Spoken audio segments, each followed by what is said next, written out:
Ladies and gentlemen, welcome to our morning show. It's a Sunday. Temperatures very down. It's very cold. In July, in Kenya, it is usually very cold. I don't know where you are, kuko vipi. There are those of you who are in summer. There are those of you who are in a different time zone. Maybe you can let us know where you are. Kuko vipi? Mkoaji, by the way. It's also good to greet you and thank you for always supporting this channel. So, ladies and gentlemen, I want us to look at the future of this country as far as politics is concerned. Because I've always been saying, since Gen Z came and took over, because literally they have taken over the politics of this country. I've said, the politics of this country will never be the same again. And many people have been asking me, what do you foresee in future? I want to say this. When I look at our parliament, the next parliament will be dominated by youthful members of parliament. Majority of people, it will be less than 40 years. Because Gen Z, and I hope they are taking their voting cards, hope they are registering. Gen Z is going to decide the direction that parliament is going to take. So that's what I'm saying. We are going to find so many of people who are below, especially those people who are above 50 years. Find it very rough to be elected in office. Because you see, even Gen Z is saying that people should retire at 55. They're saying that people should go home when ukifikisha miaka 55, nenda nyumbani, umesha staafu. Give room to the others. That's the argument. It is going to happen even in the county assemblies. They are going to have very young parliamentarians. Number 2, William Samoei Ruto will be sent packing.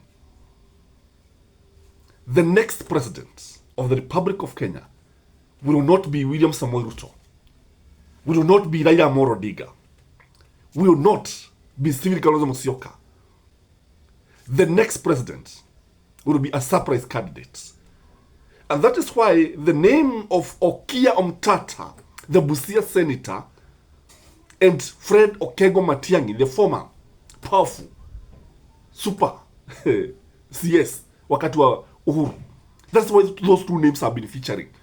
So what we are likely to see, we are used to having people who are known. Like now, Kibaki was known all over. He was in State House. He came with the Prime Minister Raila Amolo Odinga, anajulikana. Then we have Uhuru Muigai Kenyatta, a household name. Then William Samoei Ruto, who was a deputy. So what is going to happen is that the next president will not come from these people as we know them. It will be a surprise candidate. And they are going to support him. And they are going to support him without caring where he comes from, without caring about his tribe, without caring about his roots. Because you see, the Generation Z is tribeless. So that is what we are likely to see. Something else that is going to happen in this country is that you will be moving forward. State organs will start functioning. Independent commissions will start working. I saw yesterday, they were talking about the Teacher Service Commission. And when they started talking about the Teacher Service Commission, I knew now, these are the people who are taking the oversight responsibility. They are taking it among themselves. And that's why they are also telling Atwoli that he should retire. And that's one, validate my point, that they're not going to allow the octogenarians to occupy offices for so long. They're also not going to allow incompetent leaders, whatever, whether governors, whether directors, they're not going to allow this. They're not going to allow this. And even the police is going to behave. They are going to ensure that the police service is a body that is serving Kenyans. Because you see, what they are doing, they are coming out and they are able to dig information. And that's why you see, even now, they are saying, Bugay must go. They said, the IG must go. He went. So they're going to ensure, they're going to offer what you call oversight. And this one will be so good for the country. Again, the level of corruption, these guys are going to, they may not be able to wipe corruption completely, because corruption is all over the world. But what I know is that they are going to lower the levels of corruption. In fact, it's just a matter of time before you see Gen Z stopping policemen from taking bribes on the road. And I want to warn the policemen, those who take bribes, stop it. Stop it.